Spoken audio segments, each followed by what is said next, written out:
Assalamualaikum warahmatullahi wabarakatuh. Salam satu Malaysia, salam Malaysia Madani. Kita ke udara pada malam ini daripada rumah tuan-tuan Sebab esok pagi kita nak bangun pagi dan kita akan berangkat ke Pulau Pinang. Besok ada majlis buka puasa di Pulau Pinang. Tengah hari ada perjumpaan dengan Badan Perhubungan UMNO Negeri Pulau Pinang. Jadi malam ni saudara kita nak bincang macam biasa. Kalau ada sesiapa yang ada sebarang persoalan yang nak ditanyakan, boleh ajukan soalan anda di talian 011 3595444 011 3595444. Malam ni saudara, saya nak ulas kenyataan yang dikeluarkan oleh Sanusi. Sanusi ni saudara, Menteri Besar Negeri Kedah Darul Aman. Beliau mengatakan dia memberikan bayang-bayang mengatakan bahawa kemungkinan besar dengan penyertaan KJ dalam pilihan raya negeri Selangor akan memberikan sinar harapan kepada Perikatan Nasional. Maknanya akan memberikan kelebihan kepada Perikatan Nasional. Mungkin dia tak ikut podcast KJ, dia tak ikut apa yang KJ cakap. Lately ni nampak gaya KJ ni bukan main kuat lagi. Bak kata orang tu mengaku Datuk Seri Anwar Ibrahim.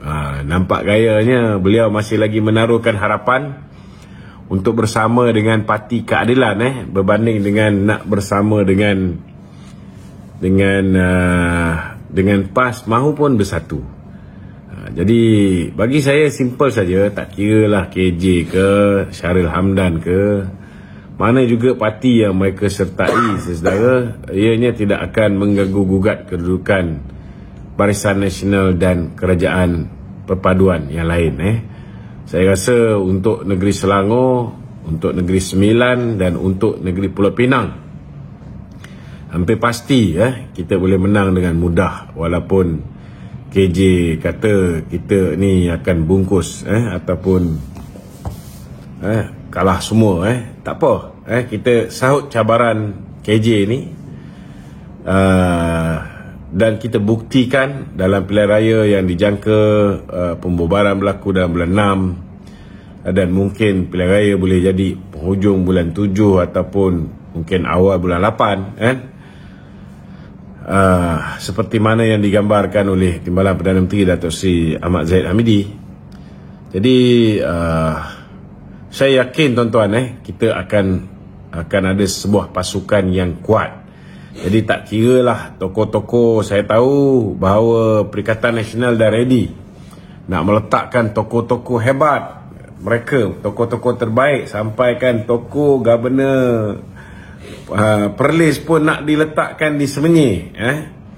Dan hari ni kita tengok Anwar Musa pula memberikan gambaran seolah-olah macam Rasulullah pun kena berhijrah barulah dia boleh mengembangkan Islam. Maknanya dalam erti kata lain, dia pun akhirnya akan berhijrah menyertai PAS. Saya rasa tak payahlah nak berkias-kias. Kita dah umum dia akan bertanding tiket PAS lama dah.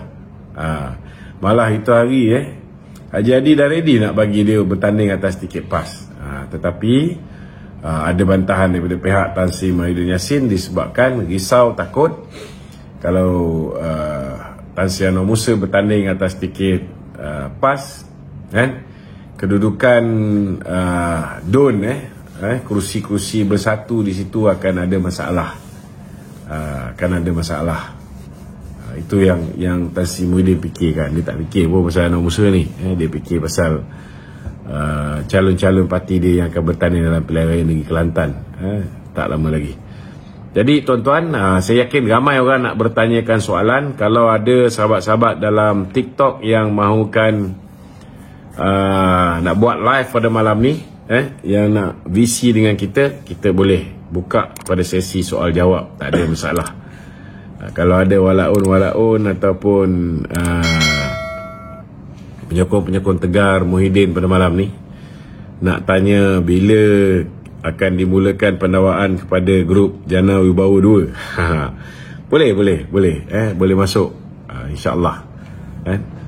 Tapi cakap tu sopan santun, kalau mula nampak ada ciri-ciri kurang ajar dia tu kita macam biasalah tuan-tuan, kita blok terus, habis cerita, tak payah masa-masa. Kita masa dah terhad, kita tumpukan perhatian kepada yang menyokong kita dan yang atas pagar tu utamanya. Kalau orang tu masih atas pagar, masih nak mendengar dengan hati yang terbuka, bukannya yang dah hitam kita cakap apa pun tak guna, takkan ada perubahan, insya-Allah kita boleh luangkan masa melayan mereka. Okey, silakan. Okey, Datuk. Datuk Dr. Dominic Lau Ho Chai, Presiden Gerakan, memaklumkan bahawa beliau telah menghantar sekurang-kurangnya 70 nama bagi bertanding dalam pilihan yang akan datang. So, walaupun dikritik hebat oleh Ketua Agung DAP Anthony Loke yang mengatakan gerakan ni sepatutnya dibubarkan, telah kalah teruk pilihan raya banyak kali tu.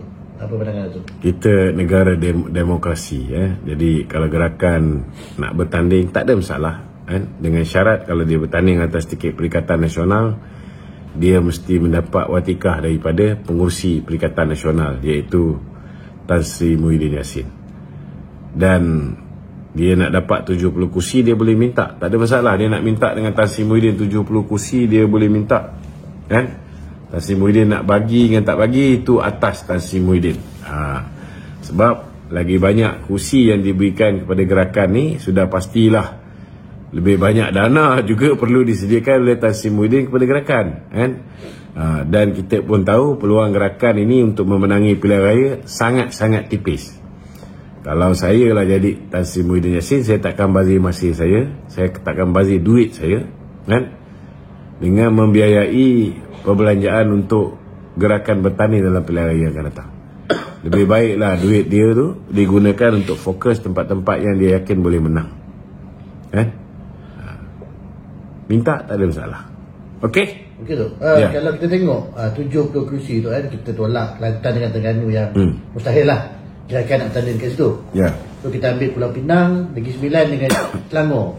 Kalau kata jumlah kursi 33 tu, kalau gerakan minta 70, saya rasa lebih kurang hampir separuh tu. So macam seolah-olah macam parti gerakan macam parti utama pula yang bertanding. Tak ada masalah, minta boleh minta, kan. Nak bagus sekali dia bertanding semua kawasan Melayu lah. Kadang-kadang manusia ni dia tidak ukur baju di badan, tapi tak ada salah nak mencuba, Dia minta 70, mana tahu dia dapat 35. Betul tak?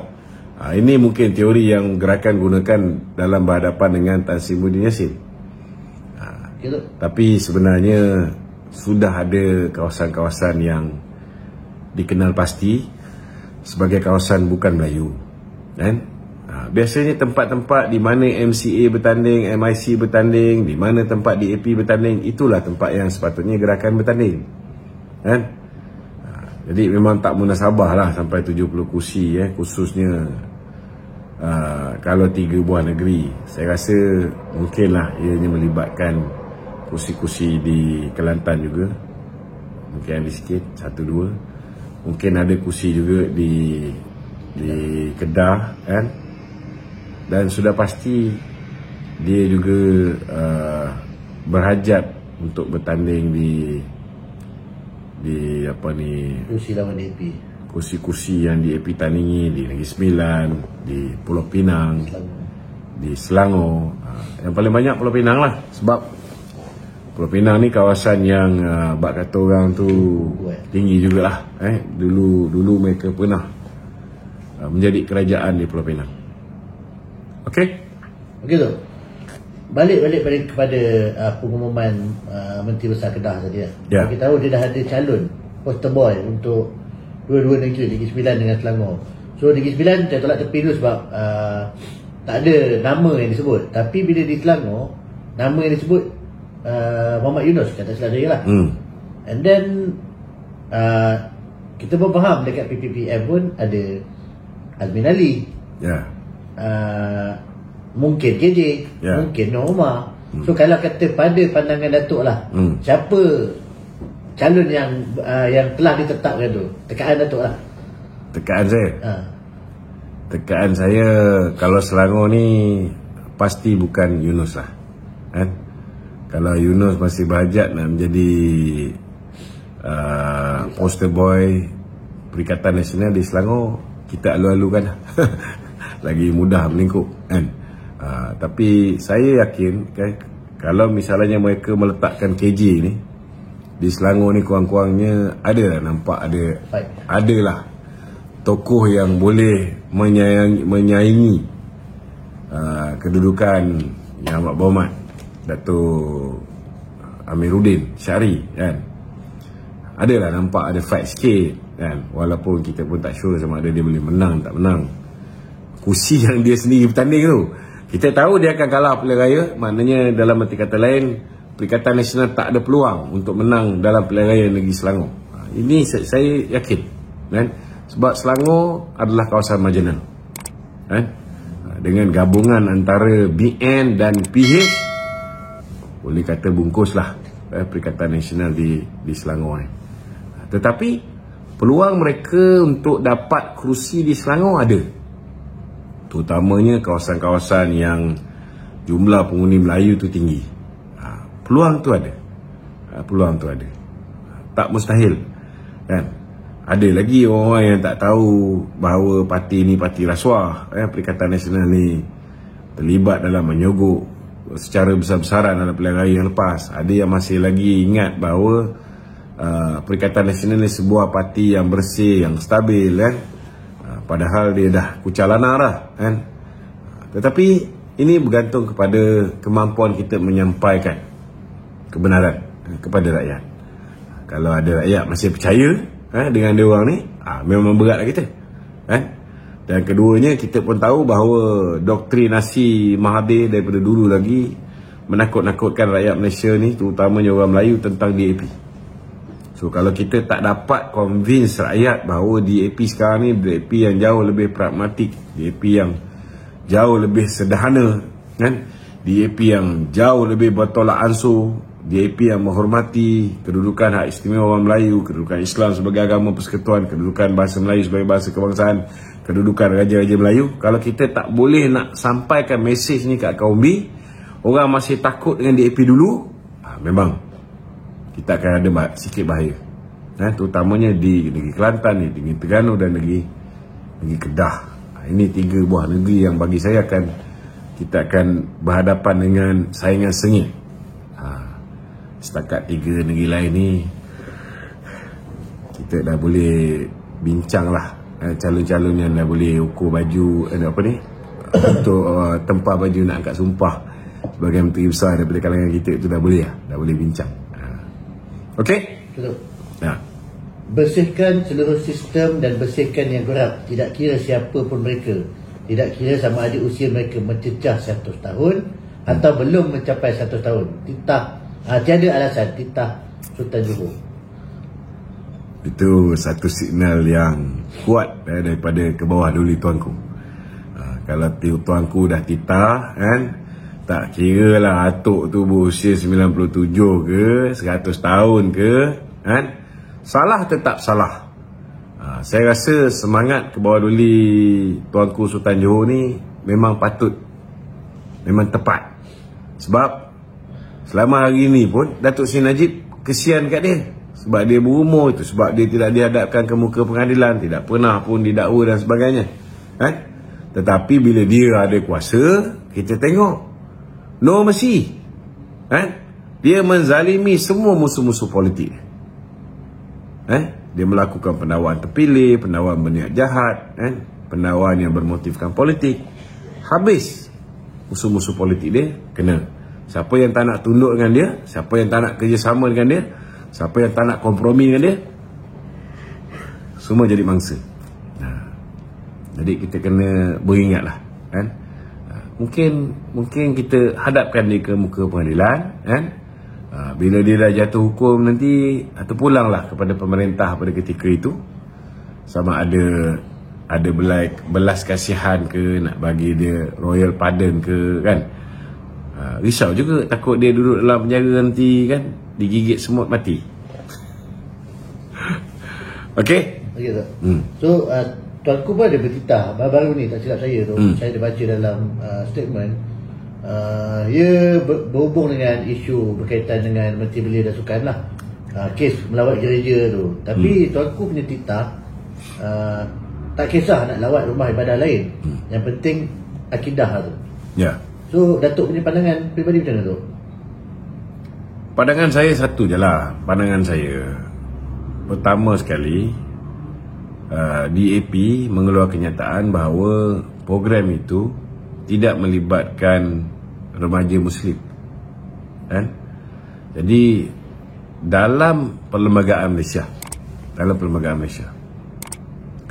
agama Islam boleh disebarkan kepada agama lain. Inilah hak keistimewaan yang dah dipersetujui di dalam sebelum kita memberikan persetujuan untuk memberikan kerakyatan secara jusuli kepada 1 juta warga negara berbangsa Cina dan India pada ketika itu. So kita dah bersetuju bahawa agama Islam, agama persekutuan, kan, dan agama Islam ni boleh disebarkan kepada bukan Islam. Tetapi agama lain tidak boleh disebarkan kepada umat Islam. Itu pun dah jelas, itu dah jelas. Jadi saya ucap terima kasihlah kepada YB Hanayo yang mengatakan bahawa program ziarah gereja dia tidak melibatkan orang Islam. Jadi kita relief lah, kita rasa lega. Satu. Kedua, betul lah seperti mana yang diperkatakan oleh kebawah dulu tuanku, kan? Kalau orang tu tak pergi gereja pun, kan, kalau akidah dia rosak pun tak guna. Betul lah. Yang penting ialah sejauh mana kita maintain kekuatan iman kita. Kalau setakat pergi gereja tu ada program-program, contohnya saya pun pernah pergi kuil juga, kan? Kadang-kadang kita bagi bantuan kepada masyarakat Cina, kan? Dia buat program pengagihan tu di kuil. Tak ada pun terjejas akidah saya. Betul tak? Sama juga kadang-kadang masa kita kempen pilihan raya di Sungai Kandis, kan? Mereka buat perjumpaan tu di kuil Hindu pula. Kan? Dia siap bagi saya yang kain yang warna orange tu, kan? Tak ada pun jejaskan kita punya akidah, kan? So bergantung kepada diri kita juga, kan? Tetapi sebagai sebuah masyarakat majmuk dan Islam sebagai agama persekutuan, kita harap cubalah elak daripada sebarang unsur provokasi, kan?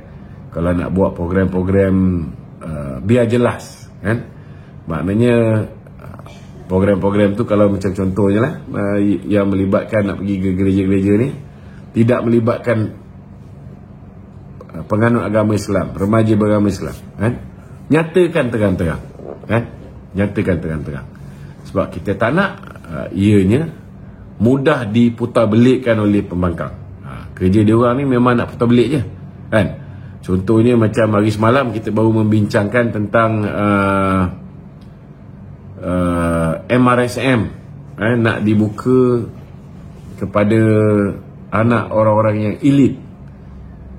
Tapi hari ini dah tersebar bahawa lepas ni MRSM yang dulunya disediakan untuk membantu orang-orang susah untuk hantar anak belajar di MRSM mendapat pendidikan yang baik, hari ini semua akan kena bayar pula. Dispinkan begitu, kan? So ini dijadikan modal untuk mengecam kerajaan, padahal cadangan dia, kan, hanya untuk membenarkan golongan-golongan anak orang elit ni boleh masuk dengan syarat kena bayar. Maknanya yang sedia ada tu tak kena bayar. Silap-silap kita boleh kenakan yuran yang lebih tinggi kepada anak-anak orang yang berada ni dan boleh menampung perbelanjaan untuk anak-anak orang yang susah, sebahagian daripadanya. Tapi tahulah, kerja pembangkang tu memang kerja dia membangkang je. Cuma kita harap pembangkang ni biarlah lebih bertanggungjawab, jangan membangkang dari longkang. Okey? Begitu. Yalah, kita cakap pasal pembangkang itu. Ada orang dah perasan ada bendera PAS lagi. Belum sempat nak buang, tuan-tuan. Manalah tahu besok lusa Haji Hadi dah tak ada kan. Orang-orang yang meletakkan dunia ni sebagai matlamat perjuangan dia kan, sudah tidak ada dalam PAS. Tak mustahil satu hari nanti PAS boleh bersatu kembali dengan UMNO. Tak apalah, nanti saya tanggalkan. Tak perasan. Okey. Okey tu, bercakap pasal pembangkang tu, dia selalu spinkan isu-isu. Baru ni tu, Ketua Armada, mantan Ketua Wan Ahmad Faisal, menghadiri Kongres Cermaya dengan Parti Komunis Cina. Ya. Itulah dia orang ni kadang-kadang cakap tak serupa bikin. Bila UMNO yang pergi, bukan main lagi, dia lipat kita kan. Bila kita yang pergi, kalau bila dia pergi tak ada masalah, boleh pula dia promote lagi. Sama jugalah dengan PAS. Dulu bukan main lagi, sekarang ni macam nak buat ziarah gereja. Padahal berapa banyak pengurusi Dewan Ulama PAS bergambar dengan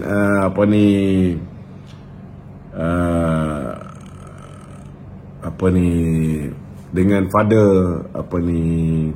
gereja kan. Ada beberapa gambar-gambar yang sudah pun tersebar sebagai jawapan. Bila time dia buat, tak ada masalah. Bila time pemimpin-pemimpin daripada PH dan BN buat, semua jadi masalah. Ini reality double standard PAS ni. Okey, ada lagi? Kita pun macam, saya pun bersetuju dengan itu. DAP ni lebih pragmatik sekarang. Kita tengok pun, kalau sebelum ni kita tengok yang diwar-warkan dalam social media dengan komen ni jenis ekstremis. Tapi bila Thai Hot Guy punya isu pun, dia pun mengeluarkan kenyataan untuk menyokong benda tu dibatalkan. So dekat situ saya bersetuju dengan apa yang Datuk cakap lah. Dan DAP sekarang ni jauh lagi baik daripada DAP yang sebelum ni lah. Betul. Sebab mereka pun dah ada pengalaman kan. Mereka pun sedar bahawa mereka tak boleh mengambil pendekatan lama mereka. Kalau masih lagi, contohnya lah, saya dipahamkan, bukan dalam UMNO je ada dinosaur yang dah dibersihkan ni, tetapi dalam DAP pun ada lagi dinosaur-dinosaur yang perlu dibersihkan. Antaranya Ramasamy lah. Dan saya dipahamkan DAP mungkin akan gugurkan Ramasamy ni daripada menjadi calon pilihan raya. Itu jelas menunjukkan bahawa DAP serius dalam memastikan bahawa mereka mempunyai nafas baru. Mereka nak supaya parti mereka ni diterima oleh semua kaum, bukan hanya masyarakat bukan Melayu. Mereka nak dilihat ahli politik yang cintakan negara juga, boleh menghormati kontrak sosial, boleh menghormati apa yang terkandung dalam perkara 153 Perlembagaan Persekutuan. Saya yakin tak susah untuk yakinkan orang bahawa DAP dah berubah. Tetapi nak buang stigma lama tentang DAP lama, lebih-lebih lagi setelah hasutan-hasutan Mahathir, brainwash Mahathir ni, mungkin akan makan masa. Tapi belum terlambat. Okey? Kita tengok daripada segi isu-isu yang kita bercakap malam itu. Kita nampak banyak benda yang kita perlu pemimpin tertinggi UMNO, bukan saja di bahagian pusat, tapi di bahagian negeri semua kena memainkan peranan dalam menerangkan kerjasama UMNO dengan Pakatan Harapan sekarang ni, supaya ianya tak memberi kesan kepada kita masa pilihan raya negeri dan ambil kesempatan oleh pihak-pihak yang tak tanggungjawab, sama ada dalam parti atau luar parti. Macam Datuk nampak merangka strategi tu, macam mana nak bagi pemahaman tu terus pada. Saya rasa sekarang pun Presiden sudah mengarahkan supaya kepimpinan, khususnya kepimpinan perhubungan negeri di 6 buah negeri, kita dah arahkan supaya mereka ni mulakan gerak kerja bersama dengan Pakatan Harapan. Maknanya macam di Selangor contohnya, sudah ada perjumpaan di peringkat perhubungan negeri Selangor dengan perhubungan negeri Pakatan Harapan. Sudah ada perjumpaan, mula dimulakan dengan Setusen, lepas tu dengan Timbalan, Ketua Perhubungan. Kalau ada tak selesai, mungkin Ketua Perhubungan berjumpa. Kalau tak selesai lagi, mungkin selepas tu Presiden UMNO dengan Presiden PKR ataupun Pakatan Harapan akan berjumpa, kan. Jadi sudah menghala ke arah itu. 14 hari bulan Mei ni akan ada konvensyen kerajaan perpaduan, di mana ianya akan melibatkan semua orang, semua kepimpinan termasuk akar umbi 20 buah parti politik yang membentuk kerajaan perpaduan. Dan saya yakin sudah ada perbincangan untuk pastikan bahawa selepas ini, mungkin selepas raya, kita akan turun ke akar umbi dengan program-program ceramah kita, dengan program-program penjelasan kita secara bersama. Bukan lagi UMNO buat kerja UMNO, PH buat kerja PH, DAP buat kerja DAP, Amanah buat kerja Amanah. Kita akan buat secara bersama. Dan saya rasa ini semua perkembangan positif lah. Sebab bagi saya, cabaran yang perlu kita galas ni bukan satu cabaran yang mudah. Untuk buat orang UMNO boleh mengundi rakan-rakan Pakatan Harapan, khususnya DAP, ini satu cabaran yang besar. Tetapi kita perlu segerakan overcome masalah ni. Kita tak nak macam dekat Padang Serai contohnya, kan? Masih lagi ada ramai orang-orang daripada BN, penyokong Tegar BN, belum boleh untuk transfer undi mereka kepada Pakatan Harapan, kan? Begitu juga dengan rakan-rakan Pakatan Harapan juga, kan? Ada juga di antara mereka, kan, belum boleh nak mengundi rakan-rakan daripada Barisan Nasional, kan? Saya harap fokus untuk mengukuhkan silaturahim, kan, ukuah di kalangan parti-parti di dalam kerajaan perpaduan ni akan dipertingkatkan lah, daripada masa ke semasa, insyaAllah. Begitu. Okey. PM10 tu, runding semula pembinaan Pusat Keamanan Antarabangsa Raja Salman yang pernah diilhamkan oleh bosku pada 2017. So, kita nampaklah usaha-usaha dengan Arab Saudi selain pelaburan mungkin memberi manfaat kepada rakyat Malaysia, macam urusan umrah dan haji. Tapi waktu PM tu ada satu duta Timur Tengah tu, apa yang dia buat tu? Dia pertama sekali, mistik paling besar yang rakyat Malaysia buat lah, ialah dengan melantik Tun Dr. Mahathir sebagai Perdana Menteri. Bila Tun Dr. Mahathir dilantik sebagai Perdana Menteri, apa yang dia buat, dia telah membatalkan projek pembinaan yang kita tak keluar duit pun. Ianya dibiayai oleh King Salman Foundation. Kerajaan Saudi bayar ni semua. Kita tak payah buat apa. Kita buat apa yang dipanggil sebagai Institut Keamanan. Institut Keamanan King Salman. Pusat Keamanan Antarabangsa Raja Salman. Pusat Keamanan Antarabangsa King Salman, kan? Sepatutnya tak perlu sampai ke tahap batalkan benda tu, kemudian tarik tentera Malaysia yang berada di Saudi, kan? Benda ni sudah pastilah melibatkan sensitiviti, terutamanya sahabat-sahabat kita yang berada di Saudi amat kecewa lah dengan tindakan Tun Dr. Mahathir, kan? walaupun Isyamuddin menawarkan diri, walaupun kita tak faham, dia UMNO BN, tapi menawarkan diri nak membantu untuk memulihkan hubungan antara Malaysia dengan Saudi. Dan kita lihat bila mana Muhyiddin pergi ke Saudi, bila mana dia mengumumkan kuota haji ditambah, kita lihat pada ketika itu Menteri Haji yang telah memberikan persetujuan kepada Muhyiddin untuk menambah kuota haji itu, Menteri Haji itu pun dipecat oleh kerajaan di bawah pimpinan King Salman dan anaknya, MBS. Jadi sekarang ni saya rasa sangat tepatlah untuk Datuk Seri Anwar Ibrahim menyambung semula perbincangan untuk menghidupkan balik pusat keamanan antarabangsa King Salman ni.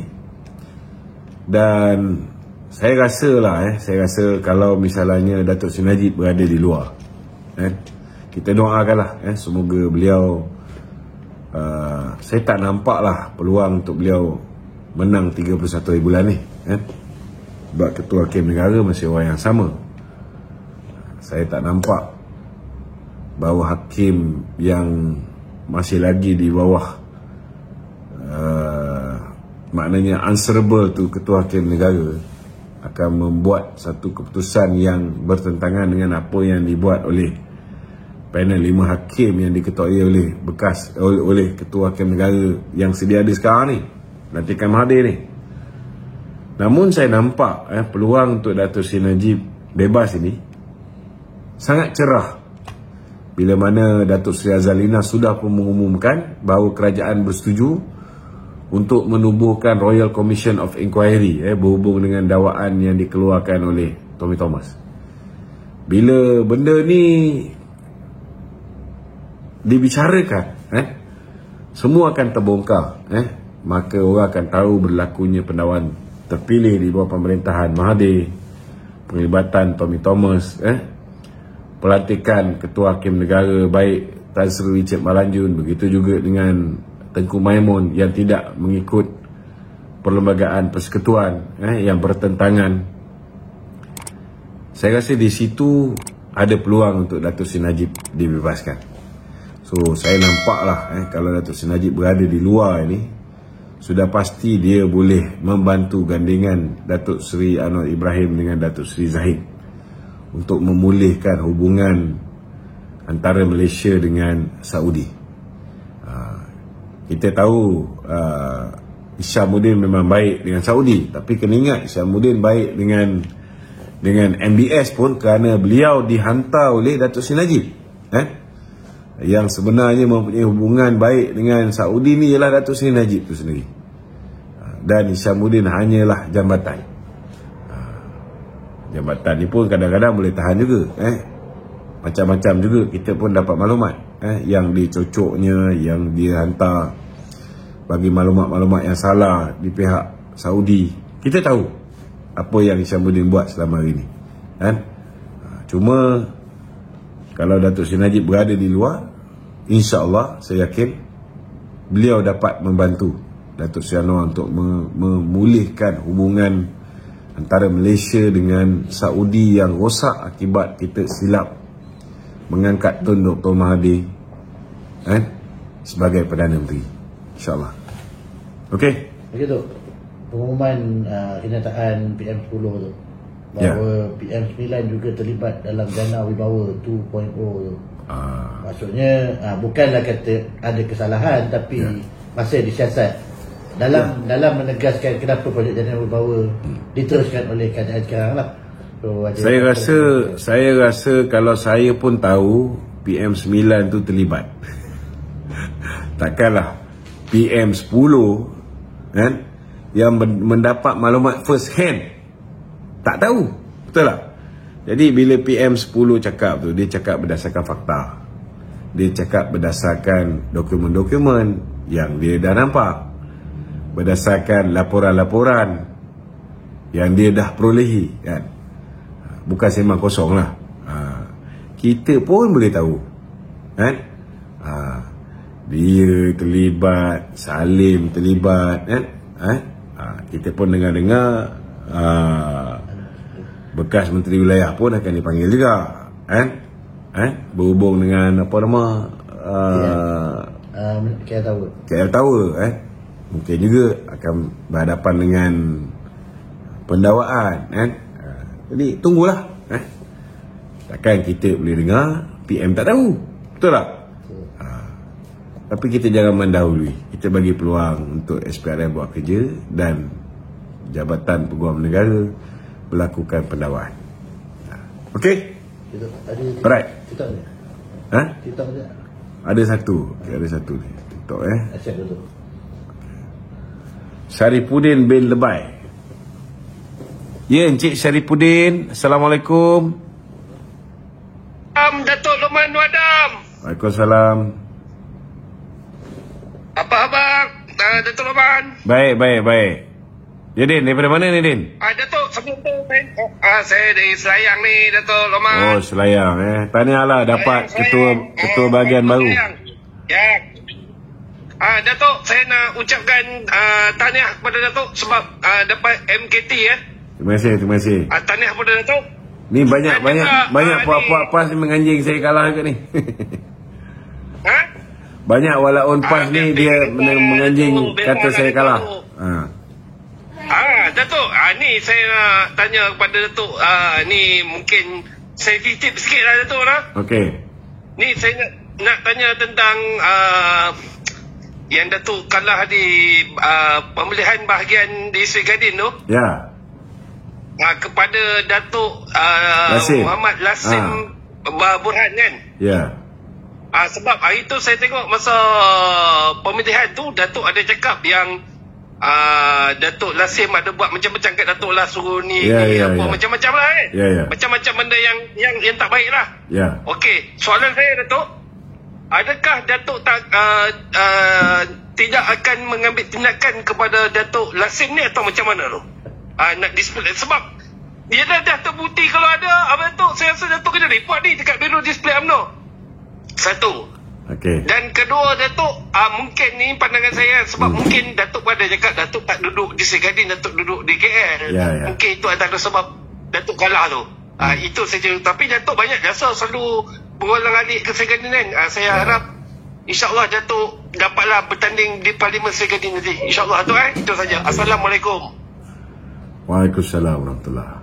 Pertama sekali, saya sebenarnya malas nak cerita, kan? Tapi orang dah tanya ni, saya kena cerita lah. Laporan disiplin dah buat, bukan satu, dua. Saya buat pertama sekali pasal laporan disiplin berhubung dengan kesalahan melanggar tata etika berkempen dan tata etika ahli UMNO, di mana kenyataan-kenyataan yang dikeluarkan oleh Datuk Lasim ke atas saya berunsur fitnah tu cukup memberi kesan kepada saya lah, cukup memberi kesan, dan saya nak jawab tak boleh sebab saya tak dibenarkan masuk dalam grup WhatsApp Ketua Cawangan. Walaupun saya dah dikembalikan keahlian, saya tak dapat masuk dalam grup WhatsApp Ketua Cawangan lama. Dan sekarang ni saya dah menang balik sebagai Ketua Cawangan pun, saya sampai sekarang tak dibawa masuk dalam grup WhatsApp Ketua Cawangan yang baru, yang mana Datuk Lasim sebagai admin dia. Jadi saya dah lapor disiplin tentang yang pertama. Saya juga dah lapor tentang pengaruh tidak wajar dalam pemilihan tu, kan? Pertama sekali adalah tentang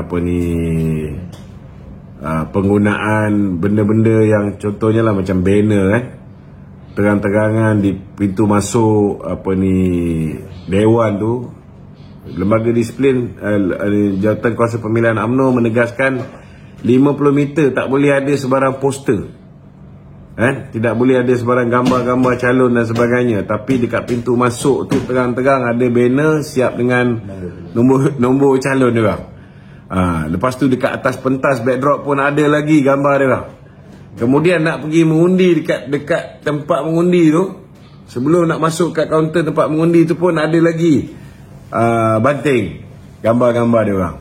Jadi itu pun kita dah buat laporan, kita buat bantahan kepada jawatan kuasa pemilihan UMNO lah. Itu kita serah pada dia orang. Tapi saya tak berapa nak kisah sangat pasal benda tu sebab kita pun tahu Tok Lasim ni pun dia ada kontak yang bagus juga dekat ibu pejabat ni. Jadi seperti mana yang saya katakan, kita tak boleh biarkan orang yang buat fitnah ni terlepas macam tu juga. Jadi pasal dia dah melakukan benda yang tak sepatutnya dibuat, peguam saya sudah pun menghantar demand letter. Demand letter tu sampai kepada Datuk Lasim pada hari 16 hari bulan 16 hari bulan. Maknanya 2 hari sebelum pemilihan tu dia dah dapat demand letter saya. Dan dia ada tempoh 48 jam untuk menjawab. Tapi peguam dia hubungi peguam saya minta supaya diberikan lebih masa. Tak apalah, kita bagilah lebih masa. Tak rugi apa pun tuan-tuan. Jadi kita akan proceed dengan saman lah. Sebab kita tak boleh biarkan budaya memfitnah ni berleluasa dalam parti kita. Kalau lembaga disiplin tidak ambil tindakan, contohnya macam Arman lah, lembaga disiplin panggil, tapi nak buat macam mana? Contohnya ada 2 orang jadi saksi yang cerita pasal terima duit ni. Seorang hadir, seorang lagi tak hadir. Jadi bila tidak ada, hanya warning saja ke atas beliau, tidak ada sebarang tindakan diambil oleh lembaga disiplin ke atas Arman, maka dalam pemilihan di peringkat bahagian berlaku lagi politik wang ni, 500-nya dengan RM1,000-nya. Ada lagi orang yang kata dapat RM2,000. Dulu saya tak boleh cakap, tapi sekarang ni sudah ada laporan kepada jawatan kuasa disiplin parti, siap dengan SD lagi. Kali ni 3 orang. Bila dah ada SD tak boleh lagi mungkin kalau tak ada SD tu boleh bayar orang tu, boleh bayar orang ni untuk tarik di, saya tak cakap dia lah, saya cakap orang lain, untuk tarik saksi tu, menyebabkan bila saksi ni sekejap berani, sekejap tak berani, maka selamatlah orang tu kan. Kita harap dalam perkara ni saksi-saksi tidak lagi. Contohnya dalam kes yang melibatkan laporan saya terhadap Datuk Lasim ni, ada 5 orang saksi yang saya yakin saksi-saksi ni orang yang tak lari lah, insyaAllah. Dan kita harap pun pihak lembaga disiplin akan tegas benda yang betul-betul dah salah kena ni lah, kena akui lah orang tu dah lakukan kesalahan. Dan kalau diberikan muka lagi kerana hubungan baik dia dan sebagainya, kita takut nanti benda ni berulang. Jadi go to your room. Bila benda ni berulang, maka akhirnya nanti orang yang melakukan kesalahan disiplin ini, mereka tidak akan takut lagi untuk mengulangi kesalahan ni. Saya malas nak cerita sebenarnya benda ni kan. Saya diam je, tapi dah ada orang bangkitkan. So kita kena jawab lah. Kedua, saya nak beritahu, politik dalam UMNO ni bukan mudah nak menang sebagai ketua cawangan. Bukan nak kata ketua bahagian, ketua cawangan pun susah. Dalam politik UMNO ni dia lain. Dia tak sama dengan keep quiet. Dia tak sama dengan parti-parti lain, tuan-tuan. Kadang-kadang seorang doktor boleh kalah dengan penodai getah bagi jawatan ketua UMNO cawangan. Sama jugalah dengan dengan di peringkat bahagian. Di peringkat bahagian ni saya tak nafikan lah, saya tak nafikan antara isu yang dimainkan terhadap saya ni ialah kononnya saya orang luar. Benda ni pun sebenarnya fitnah. Saya lahir di Batu Pahat. Rumah saya ni di hadapan sekolah konvent Batu Pahat. Kawasan tu dulu adalah sebahagian daripada Seri Gading. Sebab dulu sempadan Seri Gading ni sampai pesta, sampai masjid pesta tu. Tetapi sekarang ni persepadanan semula, rumah saya tu sudah jadi kawasan Parlimen Batu Pahat. Jadi memang apa ni, saya dah masuk UMNO bahagian Seri Gading ni tahun 95. Zaman tu Datuk Ali Syekh sebagai ketua pemuda, Samsul yang hari ni Datuk Samsul, dia sebagai naib ketua pemuda. Orang-orang lama ni dia akan kenal saya. Orang-orang yang generasi Lasim ni masa tu pun dia sekolah, jadi dia tak tahu kan. Jadi itu sebab dia berani mengatakan saya ni orang luar dan sebagainya. Tapi kalau orang-orang lama yang kenal, yang tahulah, orang-orang lama yang tahu, orang-orang lama yang tahu Datuk Seri Anwar Ibrahim pernah datang ke rumah saya di Jalan Bintang 1 sebelum saya dipecat daripada UMNO. Jadi dia orang tak akan cakap saya ni orang luar, dia orang tahu saya orang situlah. Dan saya tak nafikan juga salah satu sebab kenapa saya sukar nak menembusi fitnah ni sudah pasti memberikan kesan. Tapi ada lagi generasi yang tak buka Facebook ni, ada lagi generasi yang tak buka YouTube. Kalau nak kata orang tua tu, saya rasa orang tua tu lagi banyak. Kalau kita pergi kat Batu Pahat ni, contohnya saya pergi kat PPS, kalau ada orang UMNO yang tak mengenali saya tu, masih ada tuan-tuan. Tapi rata-rata rakyat biasa ni, dia orang kenal kita. Sebab dia orang mengikuti apa yang kita buat kan. Tapi ada juga puteri UMNO, saya tak kata semualah, tapi ada seorang tu, dia menghantar mesej, dia kata bila UMNO dah nampak cahaya baru nak muncul. Yang ni yang saya ada sedikit pelik lah tuan-tuan.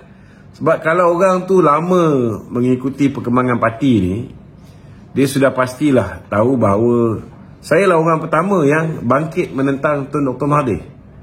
Dikala semua orang masih lagi takut dengan Mahathir yang dulu dianggap sebagai Maha Fir'aun, Maha Zalim, kita yang pertama sekali bangkit. Saya masih ingat lagi, sebulan lepas tu Datuk Najib dah mula bangkit pula dengan posting-posting di Facebook dia. Kemudian kita tengok kawan-kawan lain, bila tengok kita pun lawan steady je, mereka pun mula bangkit. Jadi tak betul lah setengah-setengah beranggapan bahawa bila parti dah senang baru saya keluar. Saya rasa ramai orang tahu saya secara konsisten. Tapi kalau orang tu tak tengok Facebook, tak tengok YouTube, memang dia tak tahulah tuan-tuan. Jadi itulah cerita di sebalik ni. Dan saya pun tahu ketika dalam pemilihan di peringkat bahagian ni, yang nak saya kalah di peringkat bahagian ni bukan sikit tuan-tuan. Ramai geng-geng Isyamuddin nak saya kalah, geng-geng apa ni, calon-calon naib presiden nak saya kalah, geng-geng apa ni, KJ siap datang, bawa bantuan untuk bantu Lasim lagi, bantu memberikan bantuan kepada banjir,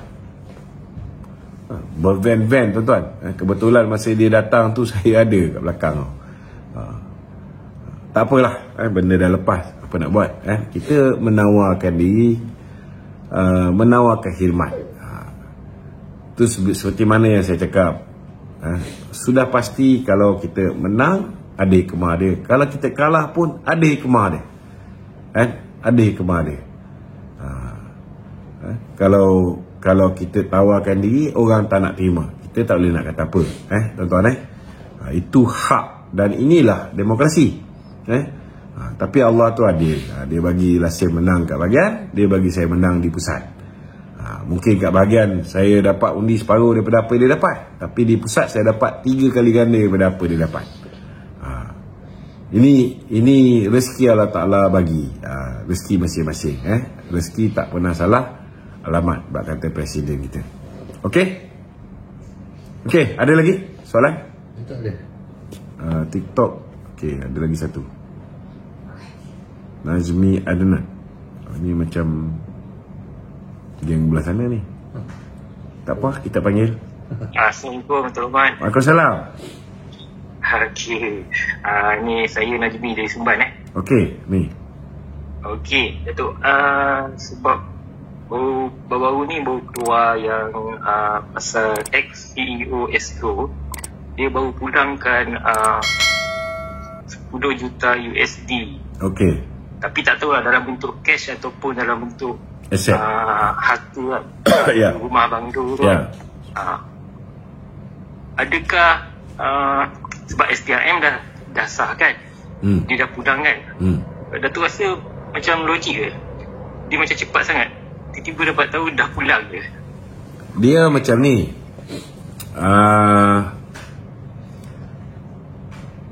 tindakan pihak SPRM selepas disiasat, dia boleh jadi seseorang itu didakwa.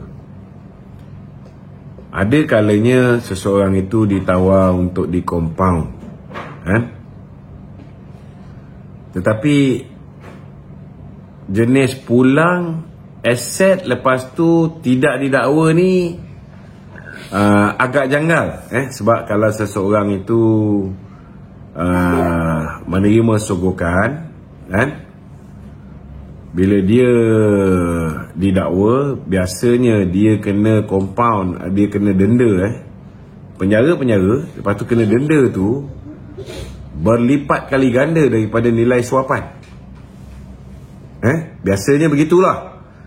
Tapi yang kita pelik ni, Rozana Rozhan ini tuan-tuan, dia pulang dan clear, langsung tidak ada sebarang tindakan ke atas dia. Jadi kalau setakat Rozana Rozhan yang dapat 44.3 juta ringgit punya rumah boleh pulang dan settle macam tu, tak ada sebarang tindakan undang-undang, saya rasa Datuk Najib yang dapat tu pun kurang daripada Rozana Rozhan, 42 juta. Dan duit yang dia dapat tu pun dia tak pakai untuk perbelanjaan peribadi, ianya dibelanjakan untuk program-program CSR UMNO, dan tak ada belanja untuk tujuan peribadi yang dibuat oleh Datuk Seri Najib daripada 42 juta tu. Dan Datuk Seri Najib telah pun bersumpah dengan kalimah wallahi wa billahi wa tallahi bahawa dia tak tahu menahu bahawa duit itu dimasukkan dalam akaun dia, duit tu daripada duit SRC. Dia tak tahu dan dia tak pernah arahkan sesiapa masukkan. Jadi bagi saya lah, adalah tidak adil Datuk Seri Najib terpaksa merengkuk dalam penjara. Dan wanita ni dia dapat pun dengan cara yang jahat lah. Dia tahu tentang penglibatan tim Lesnar dalam membantu Jolo untuk kelepek duit negara lah, senang cerita, dalam bahasa yang mudah korang faham lah. Dia membantu Jolo untuk menipu dan kelepek duit YMDB. Dan bukan setakat dia tahu, dia ugut tim Lesnar ni, kalau tak nak dia pecahkan benda ni, dia nak tim Lesnar bagi dia hadiah sebuah rumah bernilai 10 juta US dollar. Bagi saya dia ni bukan setakat satu pertuduhan, boleh kena 2-3 pertuduhan, tapi dia lepas. Dan bagi saya ini satu benda yang tidak adil dan zalim terhadap Datuk Seri Najib. Itu komen saya. Okey, ada lagi? Tu kira macam ni lah, macam ada someone lah yang melindungi dia, betul tak? Kita pun tahu orang Astro ni dekat dengan Ananda Krishna. Ananda Krishna ni dekat dengan Mahathir. Sama juga Jolo, bapak dia ni dikayakan oleh Mahathir, kroni Mahathir dulu. Dapat banyak projek-projek pelabuhan. Zeti pun sama juga, kroni Mahathir juga. Nur Muhammad Yaakob pun menteri Menteri zaman Mahathir, kan? Semua yang terlibat ni semua Mahathir punya Mahathir di belakang. Okey? Itu. Okey. Terima kasih. Dah menang JT tu. Terima kasih. Assalamualaikum. Lah tu. Kita tak sempat dah cerita pasal benda tu. Ya, ni ada seorang lagi. Assalamualaikum. Assalamualaikum.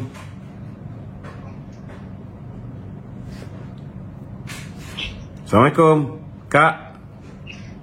Cakap Kak. Halo. Kakak. Tengah masak ke? Okey, tak apa. Ada seorang lagi. Okey, sementara kita menunggu orang lain yang nak masuk kita punya VC ni, silakan. Okey, so kita tak pernah cakap benda ni sebab kita dah banyak ada miss live kan. Okey. Ada satu gelombang yang dipanggil gelombang Abah ni akan menyerupai gelombang bosku tu. Komen sikit tu. Jangan harap lah. Jangan harap lah bosku dengan abah kau ni tak sama. Bosku ni legend. Abah kau ni habis kuat kan, dia tabur duit, orang boleh lah berkumpul. Tapi dia tabur banyak macam mana, tengoklah dekat SPRM tu berapa ramai je yang kumpul. Jadi saya tak apa-apa bimbang lah kan. Kalau setakat gelombang itu dibayar baru orang turun, tak ada apalah. Don't worry. Okey. Yang datang Azmin Ali. Yang datang pun Azmin Ali. Bakal kluster juga. Lan. Cakap Lan. Halo Lan. Okey, ada lagi soalan? Tak ada Okey, saya minta sahabat-sahabat tolong share live kita pada malam ni supaya kita dapat memberikan kefahaman seberapa ramai kawan-kawan kita yang tidak hadir untuk mengikuti secara live, tapi mereka boleh menyaksikan siaran tertunda. Saya akan cuba tuan-tuan untuk buat siri live kita ni setiap hari. Kalau tak sempat waktu malam, saya akan buat waktu siang kan, supaya dari segi input-input ni dapat kita sampaikan. Kita ni ialah kita buat kerja dengan beberapa orang sukarelawan kan. Kita tidak ada studio, kita tidak ada apa ni bak kata orang tu gadget-gadget ataupun jentera-jentera yang potong video-video pendek ni. Jadi saya minta tuan-tuan, siapa yang mampu, saya ada jugalah potong sikit-sikit kan. Siapa yang mengikuti TikTok saya, Datuk Lokman Adam kan, bolehlah tolong share video-video pendek yang saya sudah potong mengikut tajuk-tajuk yang dibicarakan dalam siri live saya setiap hari. Kalau ada tuan-tuan nak saya menjawab beberapa isu, bolehlah WhatsApp ke talian 0113595444. Kita boleh buat video pendek menjawab isu-isu yang tuan-tuan bangkitkan. InsyaAllah sekarang pun saya ada banyak masa lebih di waktu siang ni. Assalamualaikum warahmatullahi wabarakatuh.